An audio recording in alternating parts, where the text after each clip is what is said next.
تو پھر تقلید کہاں سے شروع ہوتی ہے؟ تقلید یہ کہتے ہیں کہ جی جو ایسے مسائل ہیں جو قرآن و سنت نے واضح بیان نہیں کیے، مثلاً جو یہ کہہ رہے ہیں نا واضح بیان نہیں کیا، ہمارے نزدیک وہ واضح بیان ہے۔ ہاں جی، مثلاً مثال کے طور پر اب امام ابو حنیفہ رحمۃ اللہ علیہ نے ایک ڈاکٹرن کھڑی کر لی کہ جسم سے نکلنے والی جو ناپاک چیز ہے وہ وضو توڑ دے گی، ٹھیک، اور وائس ورسا جو چیز وضو توڑتی ہے وہ ناپاک ہے۔ اس کی بنیاد کے اوپر انہوں نے خون کو ناپاک ڈکلیئر کر دیا اور خون کے نکلنے پر وضو لازم بتایا، جبکہ امام شافعی کا موقف ہے کہ خون پاک ہے، اس کا صرف پینا حرام ہے۔ قرآن میں جو 4 جگہ پہ حرام ہے، ناپاک نہیں ہے، ناپاک نہیں ہے۔ ہاں ظاہر ہے صحابہ کی زندگی جنگوں سے عبارت تھی، مجھے بتائیے اس زمانے میں کون سی ایسی ادویات تھیں؟ لوگ ہر وقت اسی چیز میں پڑے رہتے کہ وہ اپنے کپڑے ہی بدلتے رہتے۔ پھر تو جنگ میں نماز بھی تو وہ خون کے ساتھ جی پڑھتے تھے۔ اچھا، امام یہ کہتے ہیں جی ہمارے امام صاحب نے بتایا، ہم کہتے ہیں ابو داؤد میں حدیث ہے کہ ایک صحابی پیرے کے اوپر تھے، انہیں تیر لگتے رہے اور وہ نماز پڑھتے رہے، جی نماز پڑھتے رہے، انہوں نے کہا آیت شروع کر لی تھی، میں چھوڑ رہا تھا، اس کو چھوڑ۔ ہاں دیکھیں اسی طریقے سے۔ اچھا، یہ میں نے امام حنیفہ کی غلطی ہائی لائٹ کی نا، خون نکلنے سے وضو ٹوٹنے والا مسئلہ، کیا یہ امام ابو حنیفہ رحمۃ اللہ کا مسئلہ قیاس سے ثابت ہے یا اس پر قرآن و سنت سے دلائل موجود ہیں؟ تو مرزا جیلمی نے اس پر یہ دعویٰ کیا ہے کہ یہ حنفیوں کا مسئلہ قیاسی ہے۔ انہوں نے قیاس کیا ہے کہ جو نجس چیز جسم سے نکلتی ہے اس سے وضو ٹوٹ جاتا ہے، اور جو پاک چیز جسم سے نکلتی ہے اس سے وضو نہیں ٹوٹتا۔ لعاب ہے، بلغم ہے، یہ نکلے تو وضو نہیں ٹوٹتا۔ پیشاب پخانہ اور خون جسم سے نکلے تو اس سے وضو ٹوٹ جاتا ہے۔ انہوں نے قیاس کیا ہے، جی انہوں نے قیاس سے کام لیا ہے، اور یہ انہوں نے اپنی طرف سے مسئلہ کر لیا ہے کہ خون نکلنے سے وضو ٹوٹ جاتا ہے اور خون ناپاک ہوتا ہے۔ پہلی بات یہ کہ یہ مسئلہ جو احناف کا ہے کہ خون نکلنے سے وضو ٹوٹ جاتا ہے، یہ قیاسی مسئلہ ہے یا کہ اس پر دلائل موجود ہے؟ انشاءاللہ تعالی میں آپ کے سامنے احادیث سے، صحابہ کرام کے آثار سے اس پر دلائل پیش کروں گا کہ یہ قیاسی مسئلہ نہیں ہے بلکہ اس پر نصوص موجود ہیں۔ اور پھر جو بات مرزا جیلمی نے کی ہے کہ یہ کہتے ہیں کہ خون چونکہ ناپاک ہے اور خون نکلنے سے وضو ٹوٹ جاتا ہے، یہ بھی انہوں نے اپنی طرف سے کوڑوں بنا لیا، مسئلہ اپنی طرف سے بنا لیا ہے کہ خون ناپاک ہوتا ہے، خون نجس ہوتا ہے۔ کہیں قرآن و حدیث میں نہیں ہے کہ خون ناپاک ہوتا ہے۔ تو اس سلسلہ میں قرآن مجید فرقان حمید کی سورۃ الانعام کی آیت نمبر 145 سے میں گفتگو کا آغاز کرتا ہوں۔ اللہ رب العزت نے جو چیزیں حرام کی ہیں ان کا تذکرہ اس آیہ مبارکہ میں فرمایا ہے۔ اعوذ باللہ من الشیطان الرجیم، بسم اللہ الرحمن الرحیم، قل لا اجد فیما اوحی الی محرما علی طاعم یطعمہ الا ان یکون میتۃ او دما مسفوحا او لحم خنزیر فانہ رجس۔ قرآن مجید میں واضح طور پر اللہ رب العزت نے فرمایا کہ محبوب فرما دیجئے جو مجھ پر وحی کیا گیا اس میں میں حرام نہیں پاتا کھانے والے پر جو وہ کھاتا ہے، مگر یہ کہ وہ شے ہو مردار، او لحم خنزیر او دم مسفوحا، یا بہا ہوا خون یا خنزیر کا گوشت، فإنہ رجس، پس وہ ناپاک ہے، وہ پلید ہے۔ رجسن پلید، ناپاک کو کہتے ہیں۔ قرآن مجید کی آیات اور احادیث مبارکہ اس کے اوپر باقاعدہ دلائل کے طور پر موجود ہیں۔ فإنہ رجسن، اور یہ جو ہو ضمیر ہے یہ راجع ہے شے محرم کی طرف، یعنی جو شے پیچھے مذکور ہوئی ہے جس کو حرام کیا گیا ہے وہ فإنہ رجسن، پس وہ ناپاک ہے۔ قرآن مجید کی اس آیت کی تفسیر کرتے ہوئے امام قرطبی اپنی تفسیر الجامع لاحکام القرآن، مشہور ہے تفسیر قرطبی کے نام سے، جلد 2 صفحہ 217 پہ لکھتے ہیں، اتفق العلماء علی ان الدم حرام نجس لا یؤکل ولا ینتفع بہ۔ اس بات پر علماء کا اتفاق ہے کہ خون ناپاک ہے، نجس ہے، حرام ہے، حرام بھی ہے اور ناپاک بھی ہے، اور نہ اس کو کھایا جا سکتا ہے اور نہ ہی اس سے کوئی نفع حاصل کیا جا سکتا ہے۔ امام ابن حجر عسقلانی فتح الباری شرح صحیح بخاری کی جلد نمبر 1 صفحہ نمبر 464 پہ حدیث نمبر 240 کے تحت لکھتے ہیں، وَالدَّمُ نَجِسٌ اتفاقاً، فرماتے ہیں کہ خون بالاتفاق نجس ہے، ناپاک ہے۔ یہ امام بدر الدین عینی کی کتاب عمدۃ القاری شرح صحیح البخاری جلد نمبر اس کی 3 صفحہ نمبر 417 پہ حدیث نمبر 312 کے تحت لکھتے ہیں فَإِنَّ الدَّمَ نَجِسٌ وَهُوَ إِجْمَاعُ الْمُسْلِمِينَ، خون ناپاک ہے، پلید ہے، اور اس پر مسلمانوں کا اجماع ہے، اجماع ہے مسلمانوں کا۔ اور مرزا جیلمی کہہ رہے ہیں کہ انہوں نے اپنی طرف سے اپنے قول و مسئلہ کر لیا ہے کہ خون ناپاک ہوتا ہے، قرآن مجید کی آیت مبارکہ اور پھر محدثین کے حوالہ جات پیش کر کے میں احادیث آپ کے سامنے رکھوں گا۔ یہ امام نووی رحمۃ اللہ کی صحیح مسلم کی شرح ہے، امام نووی المتوفیٰ 676 ہجری، شرح صحیح مسلم کی جلد نمبر 3 صفحہ نمبر 200 پہ لکھتے ہیں وَفِيهِ أَنَّ الدَّمَ نَجِسٌ وَهُوَ بِإِجْمَاعِ الْمُسْلِمِينَ، فرماتے ہیں کہ خون ناپاک ہے اور اس پر مسلمانوں کا اجماع چلا رہا ہے۔ اس پر کتنے بیسیوں حوالے میں پیش کر سکتا ہوں کہ مسلمانوں کا اجماع اور اتفاق اس پر چلا آ رہا ہے کہ خون ناپاک اور نجس ہے۔ ابن تیمیہ کی کتاب ہے شرح العمدہ، جلد 1 صفحہ 105 پہ ابن تیمیہ نے یہ لکھا کہ الدم لم یختلف الناس فیہ، خون کے نجس ہونے میں مسلمانوں کا کوئی اختلاف نہیں۔ امام ابن عبد البر اندلسی اپنی کتاب الاستذکار جلد 1 صفحہ 331 پہ لکھتے ہیں لا خلاف ان الدم المسفوح رجس، اس میں کوئی اختلاف نہیں کہ جو رگوں کا بہنے والا خون ہے وہ ناپاک ہے اور نجس ہے۔ حافظ ابن حزم اندلسی اپنی کتاب مراتب الاجماع اس میں صفحہ 19 پہ لکھتے ہیں واتفقوا علی ان الکثیر من الدم، کہ اس بات پر اتفاق ہے کہ خون جو کثیر ہے چاہے وہ جس طرح کا بھی خون ہو وہ ناپاک ہے۔ اور اس پر بیسیوں بحمد تعالی حوالہ جات علماء کے ائمہ دین کے پیش کیے جا سکتے ہیں کہ بہنے والا خون ناپاک ہے۔ اب ان حوالہ جات کے بعد مرزا جیلمی کی سٹیٹمنٹ کو چیک کریں کہ وہ کہتا ہے کہ خون کے ناپاک ہونے کے بارے میں کوئی قرآن و حدیث سے دلیل نہیں ہے، اور یہ مسئلہ حنفیوں نے اپنی طرف سے اپنے قولوں کر لیا ہے۔ خون ناپاک ہے تو کہتے ہیں جب ناپاک ہے تو وضو توڑ دے گا، ایک کولو گال بنا لی،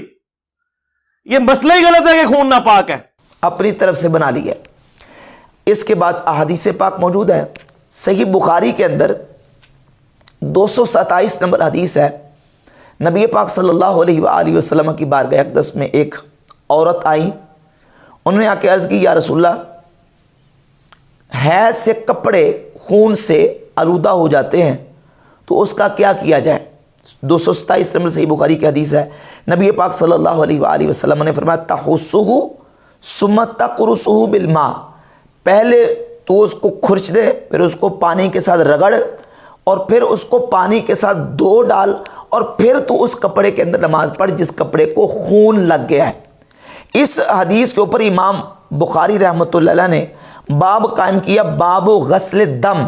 یعنی خون کو دھونے کا بیان، خون اگر کپڑوں پہ لگ جائے تو چونکہ ناپاک ہوتا ہے اس کو دھونے کا بیان۔ اور امام نووی رحمۃ اللہ علیہ نے صحیح مسلم کی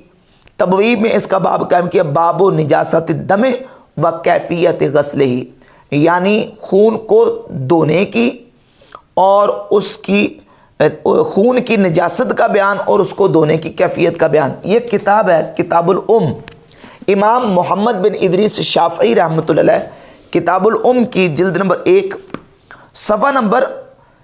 67 پہ 67 پہ اس حدیث جو حضرت اسماء سے صحیح بخاری کی 227 نمبر حدیث ہے اس کے تحت لکھتے ہیں فی ھذا دلیل علی ان دم الحیض نجس، اس میں دلیل ہے کہ حیض کا خون ناپاک ہے، وقضا کل دم غیرہ، اس کے علاوہ جتنے بھی خون ہیں فرماتے ہیں کہ وہ ناپاک ہے، جیسے حیض کا خون ناپاک ہے امام شافعی فرماتے ہیں وقضا کل دم، اس کے علاوہ جتنے خون ہیں وہ بھی ناپاک ہے۔ اب آئیے صحیح بخاری کی حدیث نمبر 228 کی طرف، اس میں فاطمہ بنت ابی حبیش رضی اللہ تعالی عنہ وہ فرماتی ہیں کہ نبی پاک صلی اللہ تعالی علیہ وآلہ وسلم کی بارگاہ اقدس میں انہوں نے سوال کیا کہ یا رسول اللہ مجھے استحاضہ ہوتا ہے اور بیماری کا خون آتا ہے اور میں پاک نہیں رہتی، تو کیا میں نماز چھوڑ سکتی ہوں؟ تو نبی پاک صلی اللہ علیہ وآلہ وسلم نے ان کو فرمایا لا انما ذالک عرق، نماز نہیں چھوڑ سکتی کیونکہ یہ جو خون آتا ہے یہ رگ کا خون ہے۔ فَإِذَا أَقْبَلَتْ حَيْضَتُكِ فَدَعِ الصَّلَاةَ، جب تجھے حیض آ جائے تو تم نماز چھوڑ دیا کرو، اور جب حیض گزر جائے فَغْسِلِي عَنْكِ الدَّمَ، الفاظ پہ غور کیجئے، فغسلی عنک الدم، الدم کے اوپر الف لام استغراق کی ہے کہ جب تجھے حیض ختم ہو جائے تو جو تیرے کپڑوں پر خون لگا ہے اس کو دھو ڈال، پھر نماز پڑھ۔ صحیح بخاری کی 228 نمبر حدیث کے اوپر حافظ ابن حزم اندلسی نے المحلہ کی جلد نمبر 1 صفحہ نمبر 115 پہ لکھا ہے کہ ھذا عموم منہ صلی اللہ علیہ وآلہ وسلم لنوع الدم، کہ یہ نبی کریم صلی اللہ علیہ وآلہ وسلم کی طرف سے جو جواب تھا اس میں الفاظ نبی پاک علیہ الصلوۃ والسلام نے عمومی بیان فرمائے، عام الفاظ بیان کیے ہیں، یعنی سوال خاص تھا اور جواب نبی پاک علیہ الصلوۃ والسلام نے عام بیان فرما کے یہ بتا دیا کہ دم حیض ہو یا مطلق کوئی بھی خون ہو وہ جسم پر بدن پر لگا ہو تو اس کو دھونا چاہیے اور اس کو دھو کے نماز پڑھنی چاہیے۔ مصنف ابن ابی شیبہ میں جلد 12 صفحہ نمبر 147 روایت کا نمبر 24,867 ہے۔ امام حسن بصری رحمۃ اللہ تعالی علیہ اور امام محمد بن سیرین دونوں بہت بڑے جلیل القدر تابعی ہیں، انہما کانا یکرہان ان یطلع رأس الصبی من دم العقیقۃ، دونوں مکروہ جانتے تھے کہ عقیقہ کرنے کے بعد جانور کا خون بچے کے سر پر لگایا جائے۔ وقال الحسن رجس، امام حسن بصری فرماتے ہیں کہ بچے کے سر پر عقیقے کا خون نہیں لگانا چاہیے، فإنہ رجس، کیونکہ یہ ناپاک ہے، پلید ہے۔ تو یہ جو خون کے ناپاک ہونے کا مسئلہ ہے یہ صرف احناف کا مسئلہ نہیں ہے، امام بدر الدین عینی، امام ابن حجر عسقلانی، امام نووی اور امام قرطبی اور ابن تیمیہ اور امام ابن عبد البر اندلسی اور ابن حزم اندلسی، ان تمام کہ میں حوالہ جات پیش کر کے بحمد تعالیٰ یہ ثابت کر چکا ہوں کہ خون کے نجس اور ناپاک ہونے پر امت کا اجماع اور اتفاق ہے، اس میں مسلمانوں کا اختلاف نہیں ہے۔ اور مرزا جلمی یہ کہہ رہا ہے کہ خون جو ہے یہ ناپاک ہے، یہ حنفیوں نے اپنی طرف سے مسئلہ گاڑ لیا، ان کے پاس کوئی دلیل موجود نہیں۔ صحیح بخاری مسلم کی حدیث میں نے آپ کے سامنے پیش کی، اور اس کے علاوہ سنن ابی داؤد میں 1114 نمبر حدیث ہے، ام المومنین سیدتنا عائشہ صدیقہ رضی اللہ تعالی عنہ فرماتی ہیں کہ نبی پاک صلی اللہ علیہ وآلہ وسلم نے فرمایا اذا احدث احدکم فی صلاتہ فلیأخذ بانفہ ثم لینصرف، جب تم میں سے کسی کو نماز کے اندر حدث لاحق ہو جائے، بے وضو ہو جائے، تو اب اس کو خجالت اور شرمندگی سے بچانے کے لیے ہمارے دین نے، ہمارے شریعت نے ایک طریقہ اس کو ہیلا بتایا کہ وہ صف کے اندر سے اپنی ناک پکڑ کے پیچھے چلا جائے۔ کسی کی ہوا خارج ہو جاتی ہے، کسی کو حدث لاحق ہو جاتا ہے، بے وضو ہو جاتا ہے، تو وہ ایسے ہی نہ چلا جائے بلکہ وہ اپنی ناک پکڑ کے واپس جائے۔ ناک پکڑ کے کیوں واپس جائے؟ اس لیے کہ ناک پکڑ کے جائے گا تو لوگوں کو تاثر یہ ملے گا کہ اس کی نکسیر پھوٹ گئی ہے۔ اچھا، تو نکسیر پھوٹنے سے کیا ہوگا؟ نکسیر پھوٹنے سے کیا وضو ٹوٹ جاتا ہے؟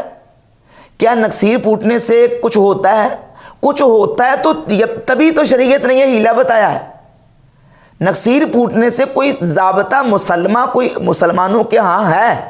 تبھی تو یہ حکم بتایا گیا اور تبھی تو یہ جو ہیلا بتایا گیا ہے کہ تم ناک پکڑ کے واپس پیچھے چلے جاؤ، تاکہ لوگوں کو یہ تاثر ہو کہ اس کی نکسیر پھوٹ گئی، اس کا وضو ٹوٹ گیا اور یہ وضو کرنے کے لیے گیا۔ اور یہ حدیث صحیح ہے، اور اس سے بھی بحمد تعالیٰ دو مسئلے ثابت ہو گئے۔ ایک مسئلہ تو یہ بھی کہ نکسیر پھوٹے اور خون اگر نکلتا ہے تو وہ ناپاک ہوتا ہے، اور دوسرا یہ بھی کہ نکسیر پھوٹنے سے، خون نکلنے سے وضو ٹوٹ جاتا ہے، وضو باقی نہیں رہتا۔ اب امام ابو حنیفہ رحمۃ اللہ کا یہ مسئلہ ہے یا کہ یہ صحابہ کرام رضی اللہ تعالی عنہم اجمعین کا عمل ہے، تو صحیح سند کے ساتھ، بالکل صحیح سند کے ساتھ امام مالک رحمۃ اللہ علیہ نے اپنی کتاب الموطا میں اپنی سند کے ساتھ مالک نافع سے روایت کر رہے ہیں،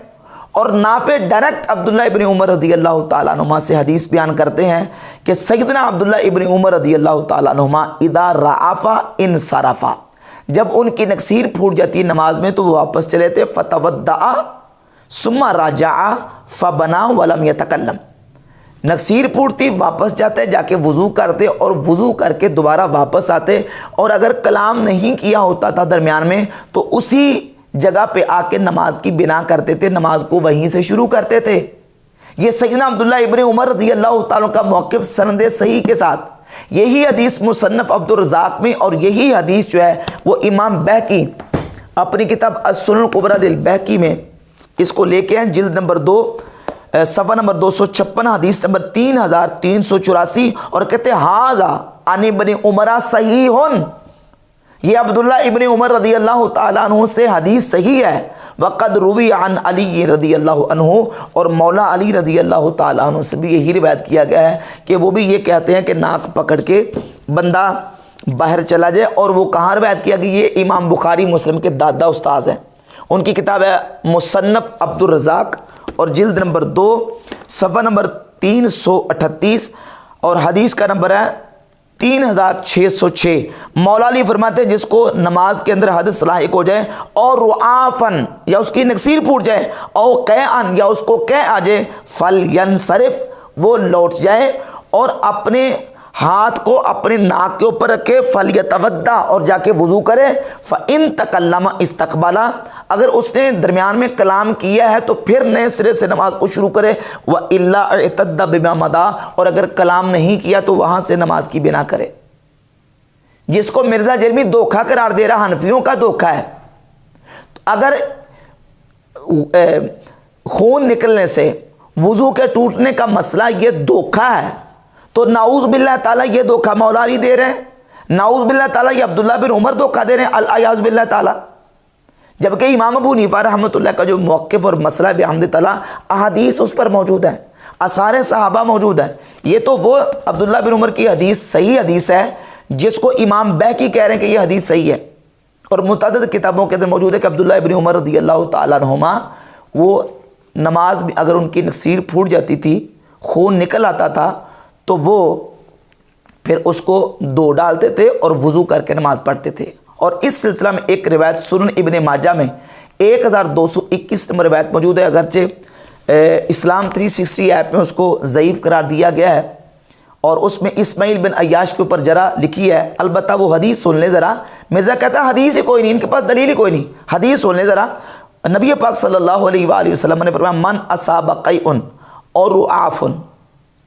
جس شخص کو قے آئے یا اس کی نکسیر پھوٹ جائے یا اس کو منہ بھر کے قے آئے یا مزی آئے تو فلینصرف وہ لوٹ جائے, فلیتودع پس جا کے وہ وضو کرے. اگر اس نے کلام نہیں کیا اس حالت میں ہے تو وہ آ کے نماز میں اسی جگہ پہ بنا کرے.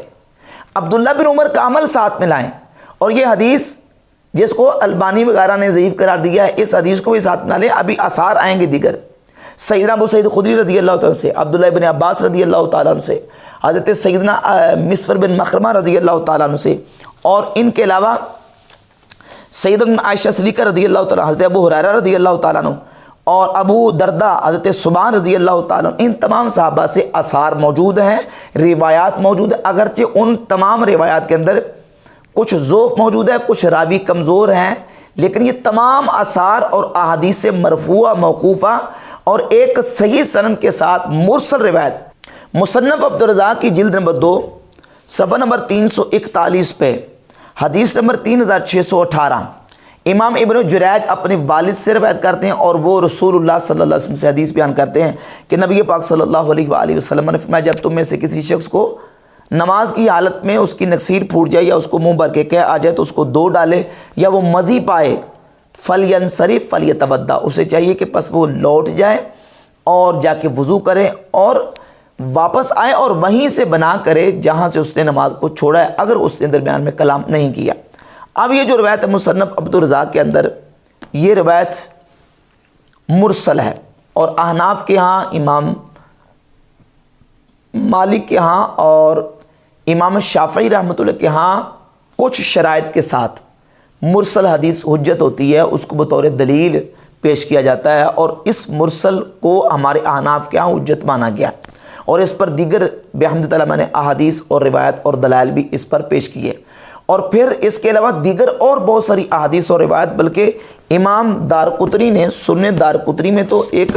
بہت بڑا ذخیرہ روایت اور احادیث کا انہوں نے جمع کیا ہے، اگرچہ ان کے ساتھ ساتھ انہوں نے کلام بھی کیا۔ سیدنا عبداللہ ابن عباس رضی اللہ تعالیٰ عنہ کی حدیث ہے، یہی حدیث ہے کہ جب تم میں سے کسی کو نماز میں نقصیر پھوٹ جائے تو اسے چاہیے کہ وہ اس کو خون کو دھو ڈالے اور نماز وضو کر کے دوبارہ پڑھے۔ اس میں سلیمان بن ارقم راوی متروک ہے۔ اس کے علاوہ یہ روایت جو ہے وہ سیدنا عبداللہ ابن عباس رضی اللہ تعالیٰ عنہ کے علاوہ حضرت ابو ہریرہ رضی اللہ تعالیٰ عنہ سے، حضرت مسور بن مخرمہ رضی اللہ تعالیٰ سے مصنف عبدالرزاق کے اندر اسی مضمون کی ان سے ایک روایت ہے، سیدنا ابو سعید خدری رضی اللہ تعالیٰ سے۔ لیکن ان تمام روایات کے اندر جو راوی ہیں بعض وہ ان کے اوپر محدثین کی جرح موجود ہے، لیکن اس کے باوجود چونکہ یہ تعدد طرق کے ساتھ یہ مسئلہ مروی ہے، اس کے اوپر صحیح احادیث اور سیدنا عبداللہ ابن عمر رضی اللہ تعالیٰ عنہما کا جو صحیح سند کے ساتھ عمل وہ عمل بھی موجود ہے۔ اور اجلہ تابعین جو کہ تقریباً پہلی صدی کے راؤنڈ بوٹ، پہلی صدی کے اندر یا پہلی صدی کے قریب قریب ان کا انتقال ہوا ہے، ان دین کے اماموں اور صحابہ کے شاگردوں تابعین نے اس پر فتوے دیے ہوئے ہیں کہ نقصیر پھوٹنے سے، جسم سے خون نکلنے سے وضو ٹوٹ جاتا ہے۔ یہ صرف امام ابو حنیفہ رحمۃ اللہ کا مسئلہ اور موقف نہیں ہے۔ مصنف ابن ابی شیبہ کی جلد نمبر 1، جلد نمبر 2 اور اس کا صفحہ نمبر ہے 123، 1467 سے لے کر 1472 تک یہ تمام آثار تابعین کے موجود ہیں۔ امام ابراہیم نخعی رحمۃ اللہ فرماتے ہیں کہ اذا سال الدم نقض الوضوء، جب خون جسم سے بہہ نکلے تو وضو ٹوٹ جاتا ہے۔ اسی طرح امام حسن بصری رحمۃ اللہ فرماتے ہیں الوضوء من الدم الا ما کان سائلا، جب خون بہنے والا ہو تو اس سے وضو واجب ہو جاتا ہے۔ امام مجاہد تابعی رحمۃ اللہ سے پوچھا گیا کسی شخص کے ہاتھ سے خون نکلا ہے اور وہ اپنی جگہ سے تجاوز نہیں اس نے کیا تو مجاہد تابعی رحمۃ اللہ فرماتے ہیں پھر بھی وہ اس پر وضو کرے گا۔ امام ابراہیم نخعی اور امام شعبی جو کہ 500 صحابہ کی زیارت کرنے والے ہیں، مصنف ابن ابی شیبہ کی 1472 نمبر روایت ہے کہ وہ فرماتے الوضوء واجب من کل دم قاطر، ہر وہ قطرہ جو خون کا جسم سے نکلتا ہے اس پر وضو واجب ہے۔ تو یہ اجلہ تابعین اور صحابہ کرام کے فتاویات بھی ہم اس پر موجود ہیں۔ اب رہ گیا مرزا کا استدلال اور مرزا کی دلیل، جس کی بنیاد پہ مرزا نے کہا جی انہوں نے کاش وہ حدیث پڑھ لی ہوتی۔ کون سی حدیث مرزا صاحب پڑھ لی ہوتی جس کی بنیاد پہ تم کہتے ہو خون نکلنے سے وضو نہیں ٹوٹتا؟ وہ حدیث ہے سنن ابی داؤد میں 198 نمبر حدیث ہے کہ نبی کریم صلی اللہ علیہ وسلم نے چند صحابہ کو اپنی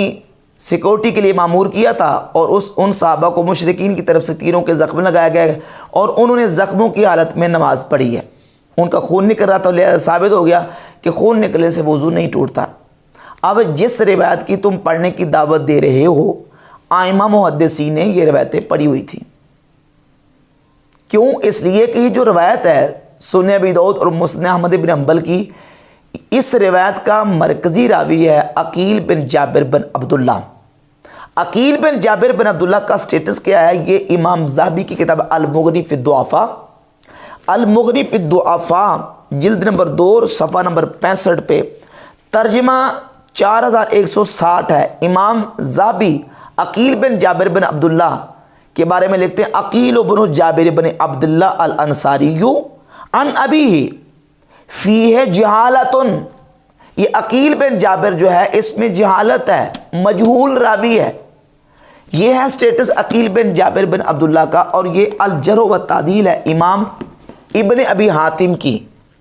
جلد نمبر 6 صفحہ نمبر 280 پہ۔ امام ابن ابی حاتم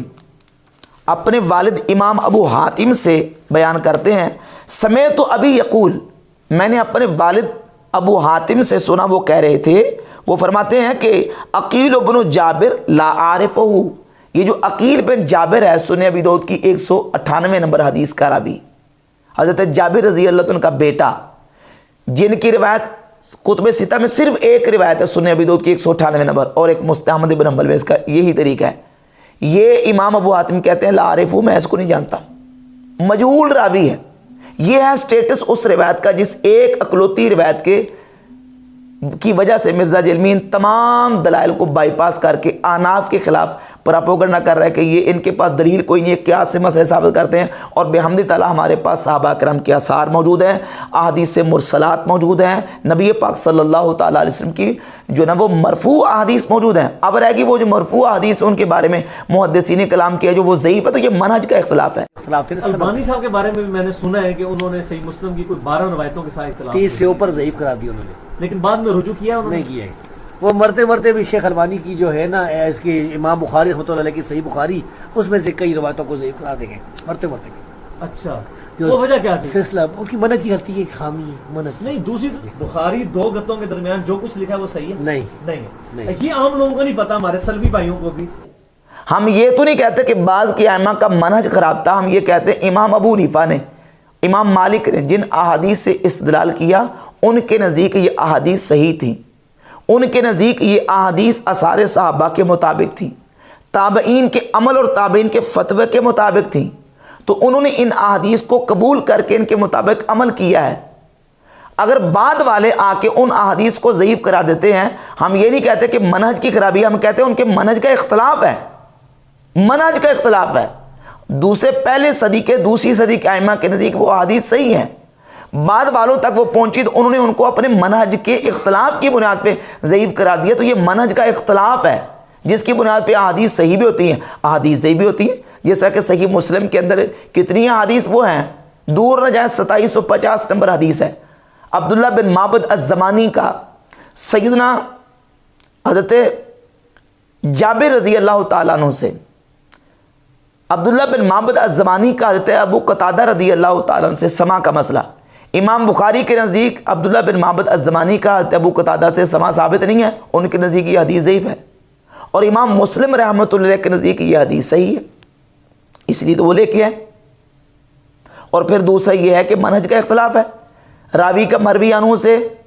زمانہ ایک ہو، سماع اور لقاء ممکن ہو، ان کے ساتھ بھی روایت کرے، مدلس نہ ہو، تو اس کی حدیث صحیح ہوتی ہے امام مسلم کے نزدیک اور دیگر ائمہ کے نزدیک۔ امام بخاری کے نزدیک سماع ثابت ہونا ضروری ہے ورنہ حدیث صحیح نہیں ہوتی، تو یہ منہج کا اختلاف ہے۔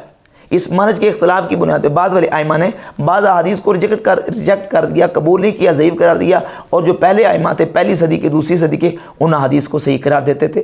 اور آخر میں رہ گیا مسئلہ یہ، ایک اور مسئلہ بھی جو اہم ہے وہ یہ ہے کہ احناف کے نزدیک شہید کا خون پاک ہوتا ہے جب تک اس کے بدن کے ساتھ، جسم کے ساتھ لگا ہوا ہے، کپڑوں کے ساتھ لگا ہوا ہے، تو شہید کا خون پاک ہوتا ہے۔ ہماری فقہ کتابوں میں یہ مسئلہ واضح طور پر مرقوم ہے، یہ امام ابن نجار کی کتاب البحر الرائق، البحر الرائق اس کی جلد نمبر 1 صفحہ نمبر 398 پہ امام ابن نجار فرماتے ہیں اما دم الشہید فہو طاہر ما دام علیہ، باقی رہ گیا شہید کا خون تو وہ پاک ہے جب تک اس کے جسم کے ساتھ لگا ہو، فَإِذَا أَبْيَنَ مِنْهُ كَانَ نَجِسًا، جب اس کے جسم سے جدا ہو گیا تو پھر ناپاک قرار دیں گے، ورنہ جب تک اس کے کپڑوں اور جسم کے ساتھ شہید کا خون لگا ہوا ہے تو اس حالت میں وہ پاک ہوتا ہے۔ اور اس پر صحیح بخاری سے ایک حدیث موجود ہے 1346 نمبر، نبی پاک صلی اللہ تعالیٰ علیہ وآلہ وسلم نے غزوہ احد کے دوران شہید ہونے والے صحابہ کرام رضی اللہ تعالیٰ عنہ کے بارے میں حکم دیا کہ ادفنوہم فی دمائہم، یعنی یوم احد ولم یغسلہم، نبی پاک صلی اللہ علیہ وسلم نے فرمایا کہ ان کو ان کے خون سمیت دفن کر دو، اور ان کو غسل نہیں دیا، ان کو غسل نہ دینا اور ان کے خون سمیت ان کو دفن کرنا، یہ ان کے خون کی طہارت اور پاکی کی دلیل ہے۔ تو بحمدللہ ہمارے پاس اس سلسلے میں نص موجود ہے کہ شہید کا خون جب تک اس کے کپڑوں اور جسم کے ساتھ لگا ہوا ہے وہ پاک ہوتا ہے، اب اس پر دوسرے خون کو قیاس نہیں کر سکتے، اور جو حالت عذر میں یا مجبوری کی حالت میں یا ضرورت کے وقت جو عمل ہوتا ہے اس کو بھی عام حالات پہ قیاس نہیں کر سکتے۔ عام حالات میں مسئلہ یہی ہے کہ خون جو ہے وہ جسم سے نکلے وہ ناپاک ہوتا ہے، اس سے کپڑے ناپاک ہو جاتے ہیں، وضو ٹوٹ جاتا ہے، البتہ یہ کہ شہید کے احکام باقی لوگوں سے الگ ہیں۔